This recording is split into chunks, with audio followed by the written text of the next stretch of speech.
When you're a hammer, everything starts to look like a nail. Halfway through my time on the JET program, I went back to the United States to attend a friend's wedding. It was my first time back in 1.5 years. At that point, the longest I had ever been away from home. This, combined with the fact that I also studied abroad in Tokyo during university, meant that I was no longer in my Japan honeymoon phase.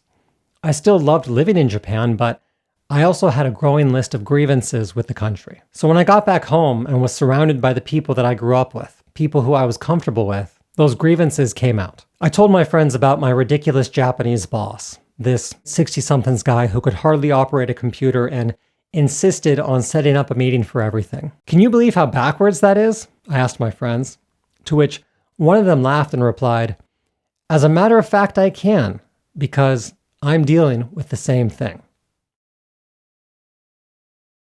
Many of the problems that foreigners in Japan deal with in their first few years here are what I call cultural growing pains. This is what I talked about in the first episode of this Japan Trap mini-series.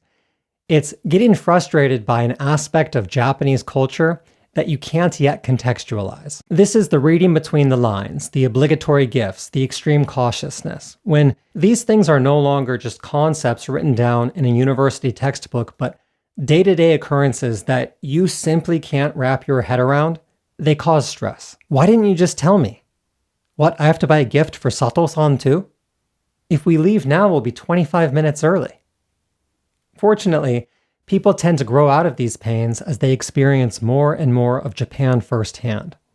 The cautiousness, for example, makes a lot more sense when your girlfriend's office suddenly gets destroyed in an earthquake. Right, they weren't being overly cautious. I was just ignorant of the threat. But man, do those growing pains hurt when you're going through them.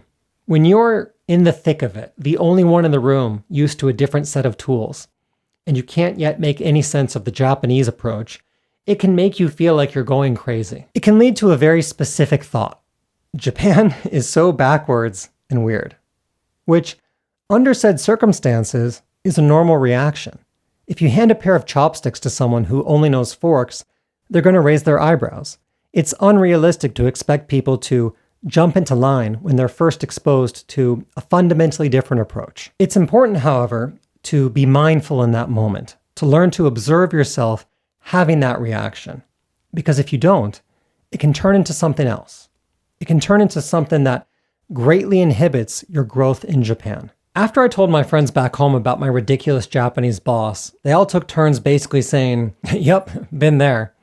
I immediately pushed back saying, "You guys don't get it. Things in Japan, it's just different." To which one of them laughed and replied, "Maybe, but what you're describing is just a bad boss. We've got those here too. Haven't you seen The Office?" And it was in that moment that I realized that reaction, that thought of Japan is so backwards and weird, was becoming something else. That the reaction was becoming a reflex. It turns out having an incompetent boss is not an experience unique to Japan.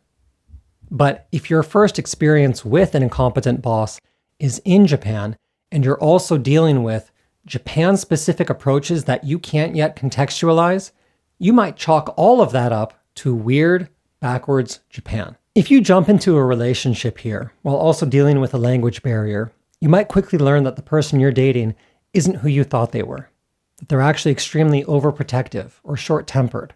You might end up thinking, Japanese people are crazy.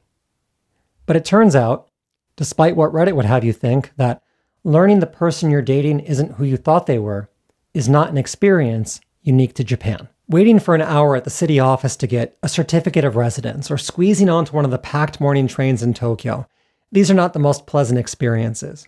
But it turns out that inefficiently run government offices and awful morning commutes are not experiences unique to Japan. But if you experience these things for the first time in Japan, while also being told you have to spend what little savings you have on chocolate for people that you hardly know, your critical thinking skills might not be running at 100%. You might end up misdiagnosing the situation.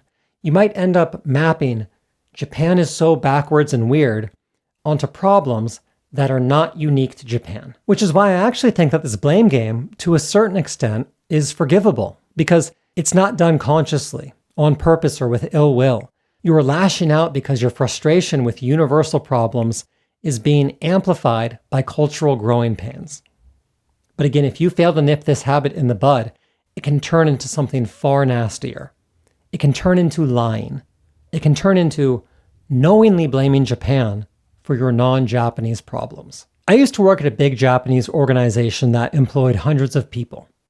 Some of these employees were full-time, meaning that they could work at this organization until they retired, quit, or got fired. Other employees, however, were contract workers, meaning that they could only work there for a set number of years, usually 5. Full-time workers got paid more than contract workers, but they also had more responsibilities, at least on paper. You see, this wasn't always the case.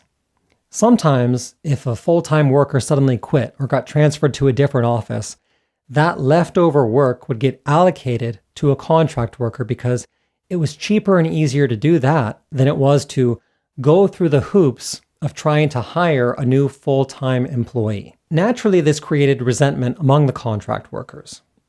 Here's where things get interesting. Most of the contract workers at this organization, myself included, were foreigners. Many, however, were Japanese. Despite this, some of the foreign contract workers spoke about that unjust treatment as if it was an issue unique to them, as if the Japanese contract workers weren't also receiving the same unjust treatment. They were going out of their way to remove the Japanese workers from the equation because doing so better fit their now reflexive excuse of weird, backwards, biased Japan. And when called out for the obvious holes in their logic, they would typically just double down. They had limited themselves to one tool that they now had to use to hit everything. In the 10 plus years that I've been living here, there's been a palpable increase in societal tension.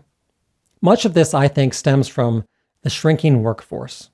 Natural disasters like the 3/11 earthquake or the Noto earthquake from a year ago have always been issues, but with a shrinking population, a dwindling workforce, it's becoming increasingly difficult for Japan to get back up from these devastating events.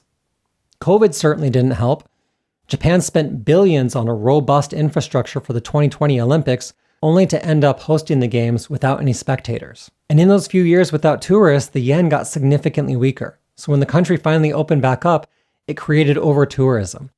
Everyone who had been dying to come to Japan for 3 years, and everyone who could now afford it, all came at the same time. And more people have been coming each year since then. Businesses, such as hotels and restaurants, are starting to charge what tourists are willing to pay, often making these services prohibitively expensive for the locals. The US military is charging more for defense fees. China is catching up and, in some cases, surpassing Japan in critical industries. The problems are compounding and tension is rising. That's why I'm making this mini-series, because the last thing Japan needs right now is more tension, more scapegoating, more reasons for foreigners to blame their problems on Japan, and more reasons for Japanese people to blame their problems on foreigners.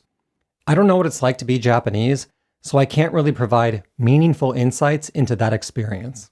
But I have an abundance of experience shooting myself in the foot as a foreigner, misreading the air when my Japanese coworkers were actually trying to help me, getting disillusioned because I couldn't own up to the bad decisions I made during university, naively assuming having a full-time job meant my finances were set, and attributing a weird and backwards Japan to things that would have been equally frustrating, just in a different flavor in my home country. Half of that suffering, those negative emotions and the secondhand stress they cause to others, could have been avoided. So I'm happy to let people learn from my mistakes, to try and provide additional tools to those looking to start or improve their lives here. I don't want my kids having to go through an unnecessary identity crisis, feeling like they have to choose sides because the adults around them are perpetually pointing fingers. Or for one of you to abandon what might have become an important role at From Software or Studio Trigger because of one bad boss you had during the JET program, or a cultural pain that you were about to grow out of. The last thing I want, the last thing anyone wants, is more people walking around this remarkable country with just a hammer.